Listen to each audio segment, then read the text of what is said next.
Mr. Chatterbox loses his voice. Just look who's coming down the street today. Hello, how are you? Well, it's a beautiful day, wouldn't you say? A little chilly maybe, but better this than rain, don't you think? And speaking of rain, that reminds me of a story. And do I ever know stories? Well, all right. Look at that. Disappearing in the middle of a conversation without even saying goodbye. Nobody has any manners anymore. It certainly isn't the way it used to be when I was a youngster. Yes, sirree, I always had very polite manners. Yes, it's Mr. Chatterbox. Oh, you don't say it's true. Did you ever hear something so shocking? You just never know about people, do you? You never know what they're going to be doing. Hello. Mr. Chatterbox! No, Mr. Chatterbox. Poor Mr. Chatterbox. He can't find anyone to talk to. I wonder, why is the sky blue?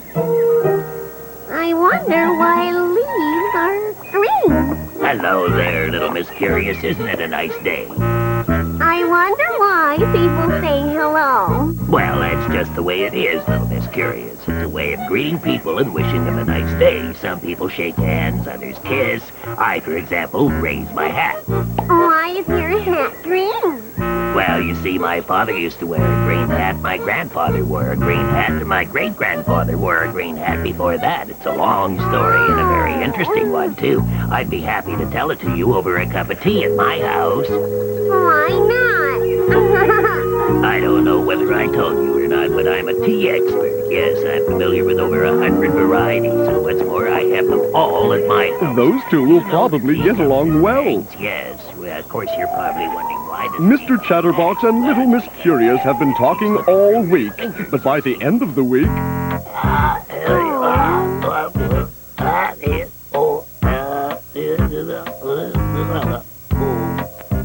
Why have you stopped talking, Mr. Chatterbox? I want to talk, but I can't. Well, I'm leaving then.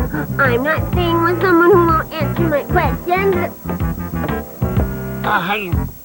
As soon as I heard the news, I called you, Doctor. It's not that I'm worried, Doctor. You did the right thing, little Miss Chatterbox. He's my brother, and you understand. I am his sister, and you know how it is. I've known him all my life. Well, you know, I hate to see Now, him play, hey, because, you know, his voice is very, very important, and it's a family tradition. You know, we're all talkers, we're all chatterboxes in my family. Yes, we are. Well, it's simple. You've lost your voice. Oh, what a relief. Of course, I wasn't really worried, and I said so to the doctor only a little while ago. Isn't that exactly what I said to you, Doctor? Yeah. You can't say a word for 8 days, Mr. Chatterbox. Then everything will be back to normal. Don't worry, I'll look after you. You know very well you can count on your sister to look after you, don't you? You can make signs, and I'm sure we'll be able to understand each other perfectly. Yes. And for 8 long days, Mr. Chatterbox didn't utter a single word. 8 days later, just as the doctor said, Mr. Chatterbox's voice came back. Now he can take his daily walk again as usual. And go looking for lots of people to talk to. Well, I just didn't believe it. Oh, oh dear, Mr. Chatterbox. What's the matter, Mr. Chatterbox? Everybody avoids me, Doctor, and I know why. It's because I talk too much. Yes, I see. I see, yes. What can I do? Here you are. This will fix your problem. It's midnight, cats. You're listening to Chatterbox Radio, 95.7 on your dial, the non-stop talk radio where you hear nothing but chat. Now everyone is happy. Mr. Chatterbox can talk as much as he likes, and everyone else can tune in and listen to him only when they want to.